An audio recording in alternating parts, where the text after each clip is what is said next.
SSC 26 শিক্ষার্থীরা ইংরেজি খাতা কিভাবে দেখা হবে কথা বলেছিলাম একাধিক ইংরেজি শিক্ষকের সাথে। তারা তোমাদের খাতা দেখা নিয়ে বেশ কিছু গুরুত্বপূর্ণ বিষয় আমাদেরকে জানিয়েছে। তোমরা অনেকেই ভুল উত্তর লিখেছো। এই বিষয়টা নিয়ে আমরা একদম ডিরেক্ট প্রশ্ন করেছিলাম যে স্যার, উত্তরে যদি ভুল হয়, অর্থাৎ সে বানিয়ে লিখেছে বা প্রপারলি সে লিখতে পারে না, এক্ষেত্রে আপনারা কেমন কি নাম্বার দিচ্ছেন? আমি একটু পয়েন্টটা ক্লিয়ার করি। বেশ কয়েকজন ইংরেজি শিক্ষকরা বিভিন্ন বোর্ডের আমরা কথা বলেছি, তাদের পয়েন্ট অফ ভিউ কি সেটাও বলি। অবশ্যই পয়েন্ট অফ ভিউ চেঞ্জ হয়েছে। তারা এখন যেভাবে দেখছে আগে তারা সেভাবে দেখে নাই।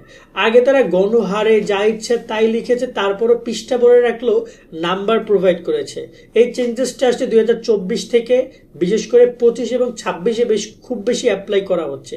এবং 25-এ অ্যাপ্লাই করার কারণে অনেক শিক্ষার্থী ইংরেজিতে ডাব্বাও মেরেছে।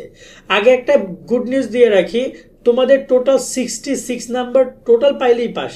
এখানে প্রথম পত্রে দ্বিতীয় পত্রে কি পাচ্ছ সেটা ম্যাটার করে না। টোটাল 200 মার্কের মধ্যে 66 নাম্বার পাইলেই পাস। এই একটা কারণে তুমি বেশ ভালো নাম্বার পেতে পারো। তবে ভালো রেজাল্ট করতে গিয়ে তোমাকে কিন্তু এটাতে আশা রাখলে হবে না, সেখানে তোমাকে লেখা দেখাইতে হবে। তো আমরা প্রথমে কথা বলি English first paper reading part নিয়ে। রিডিং পার্টে আসলে খুব বেশি বানায় লেখার বা খুব বেশি এদিক ওদিক করার কোনো সুযোগ নেই, শুধুমাত্র একটা সামারি ছাড়া। এছাড়া বাকি যা আছে, বিশেষ করে হয়তো অ্যান্সারিং কোশ্চেন, মানে তোমার সিনের কোশ্চেনটা, পোয়েম স্টোরি, এগুলোর ক্ষেত্রে একটু চাইলে এদিক ওদিক হতে পারে। আর বাকি সবকিছু কিন্তু তোমাকে একদম সেম টু সেম ছোট্ট করে অ্যান্সারই লিখতে হয়, যার কারণে ওই জায়গায় একদম যা লিখবা তাই। যদি ভুল লেখো নাম্বার পাবা না। পাবা না মিন্স পাবা না ওই সব জায়গায়। আর এই যে সামারি থেকে শুরু করে পোয়েম স্টোরি, যে কোশ্চেনগুলো, এই সব জায়গায় মোটামুটি যদি দেখা যায় উত্তরের কাছাকাছি পর্যন্ত যায়, তবে তোমাদেরকে নাম্বার কিছুটা হলেও দিবে। মানে তোমার দেখা যায় যত 2 নাম্বারের জায়গায় তুমি 1.5 নাম্বার পেতে পারো। দুইটা মিলিয়ে হয়তো তোমাকে 3 নাম্বার দিতে পারে, 1 নাম্বার কেটে রাখবে তারা যদি উত্তরের কাছাকাছি হয়। আর যদি দেখা যায় পুরোটাই ভুল যায়, সেই জায়গায় নাম্বার আদৌ পাবে কিনা সেটা শিক্ষকরা ওভাবে বলছে না, যে যদি ভুল যায় সেখানে আমরা খুব বেশি নাম্বার দিব না। তবে এখানে একটা কথা আছে যেটা একটু শিক্ষকরা বলেছে আমাকে অন্যভাবে, আমি তোমাকে সেটাও বুঝিয়ে বলছি পরে।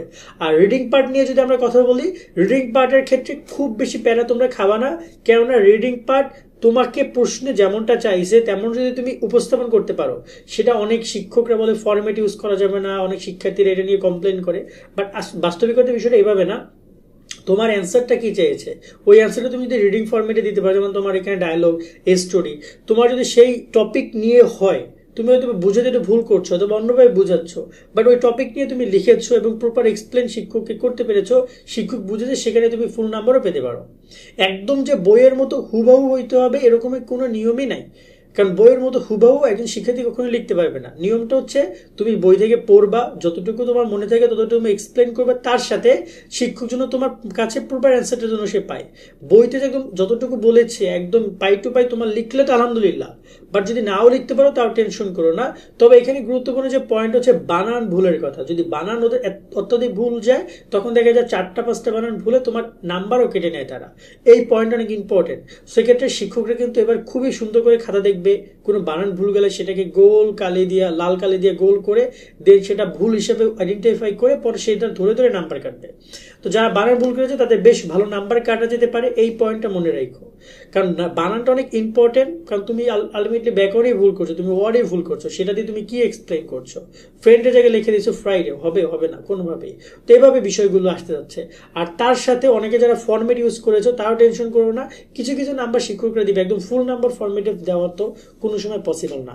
এরপর যদি আমরা কথা বলি তোমাদের গ্রামার পার্টটা নিয়ে, ফার্স্ট সেকেন্ড পেপারের, এইখানে কোনো নাম্বারই তোমাদের হচ্ছে যে এখানে কাটার সুযোগ নাই। যদি হয় নাম্বার কোনো কাটার সুযোগ নাই। এইখানে তোমার যত মার্ক রয়েছে 60, সেটা সম্পূর্ণ তোমরা পাবা এবং ম্যাক্সিমাম স্টুডেন্ট এইখানে গেমটা খেলে দিবে, যারা A+ পাবে। আর যারবার এরপর যদি রাইটিং পার্ট নিয়ে কথা বলি, রাইটিং পার্টে ওই সেম একই কথা।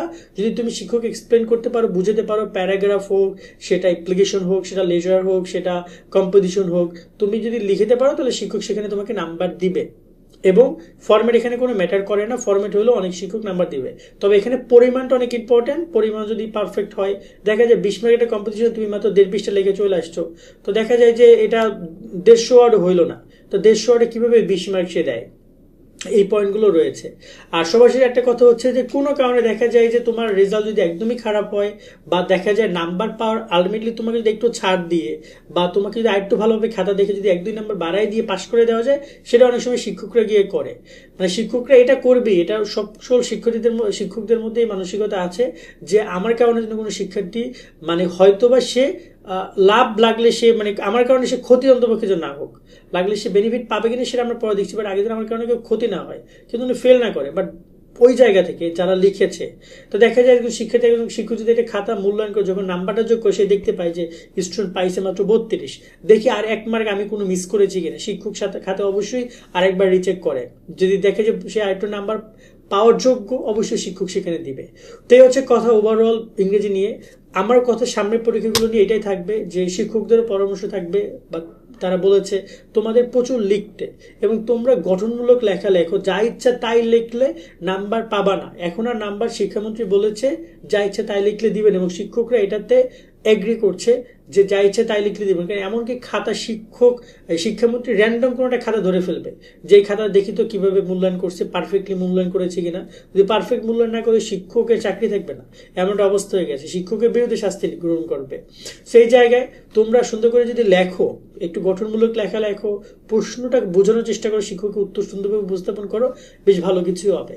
আজকের মতো ভিডিও আমরা এখানে শেষ করছি। সকলে অনেক ভালো থাকবা। আল্লাহ হাফেজ।